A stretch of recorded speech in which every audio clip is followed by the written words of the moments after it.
So here we have the Toyota Prius on an 18 plate.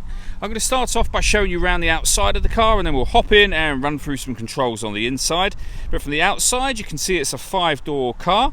We'll start off inside the boot and then work our way around the rest of it from there.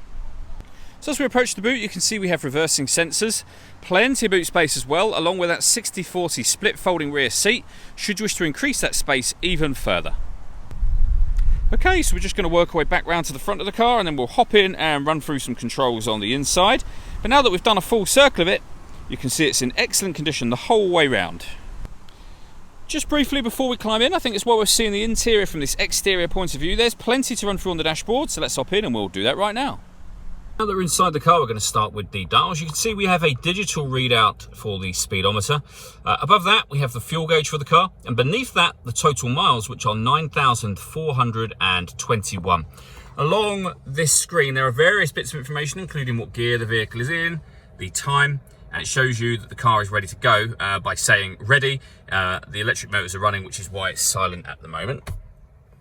If we back out to the steering wheel, on the right hand side we have controls for changing the information on that screen I was just showing you a moment ago. We've got lane departure warning system, cruise control as well, and the cruise control is continued down there.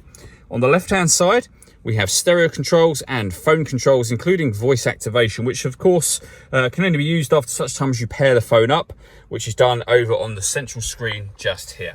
Amongst other things, those things include of course satellite navigation, as you can see.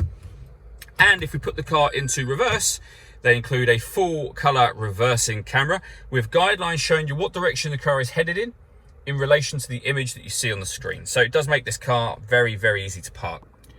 If you want to listen to music, you can do. Just hit the media button and that will bring up your various different options, which include AM, FM, DAB radio, auxiliary input, Bluetooth audio, an app that you can download and play music that way.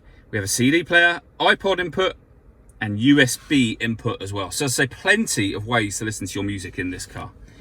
Below that we have dual zone climate control, so you can adjust the passenger temperature, and you can see that just there, the driver temperature, the fan speed up and down.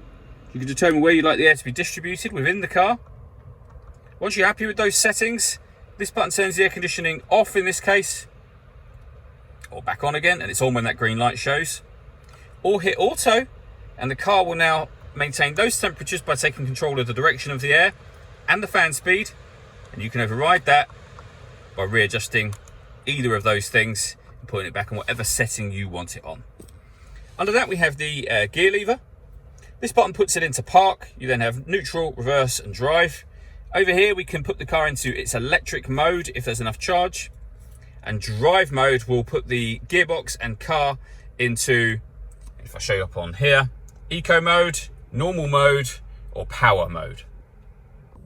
And lastly, it's worth mentioning that this car has got a heads-up display. So you can see that there.